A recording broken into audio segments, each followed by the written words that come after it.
مساء الخير.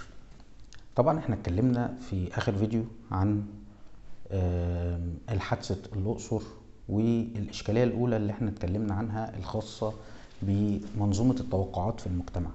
البني آدم بينزل الشارع متوقع حاجة معينة من المجتمع، ان لو هو تعب او هو حصل له حاجة او حد اعتدى عليه ان في حد تاني هيساعده.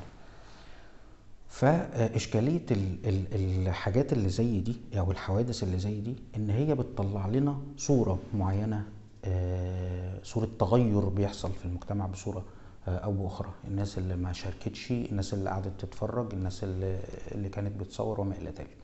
في نقطة أخرى محتاجين نتكلم فيها بتوسع، طبعا مش وقتها دلوقتي، لكن هنتكلم فيها كنقطة رئيسية أو كعنوان، وهي غياب القادة المحليون أو القادة المجتمعيون.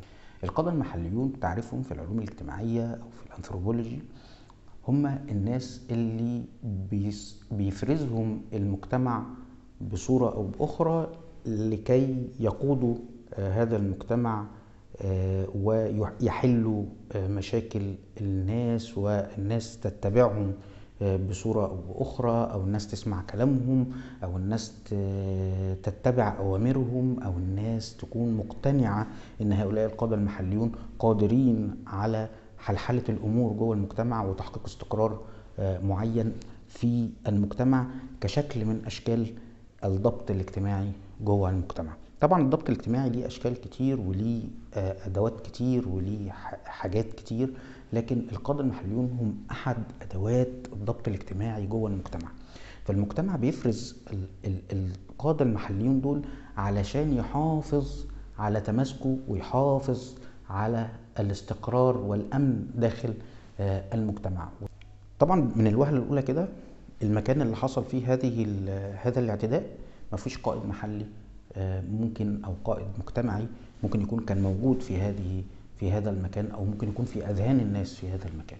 الحقيقة أن القادة المحليون بقالهم فترة يعني دورهم بيقل شوية مع الوقت عمال يقل للظروف الاقتصادية وللظروف السياسية، لأن دي نقطة مهمة جدا. إن احنا هؤلاء القادة المحليون كانوا بيخرجوا عندهم محليات ومجلس نواب ومجلس شيوخ.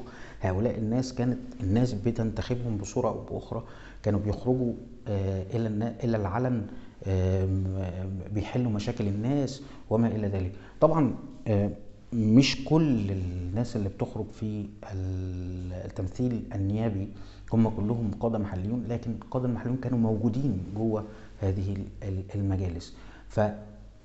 فإشكالية إن يكون في مناطق كبيرة وكتير اختفى منها القادة المجتمعيين، دي إشكالية كبيرة جدا في المجتمع المصري، وإشكالية لازم تتحل، لازم تدرس الأول وبعدين تتحل، لأن غيابهم هو غياب لأحد أدوات الضبط الاجتماعي جوه المجتمع.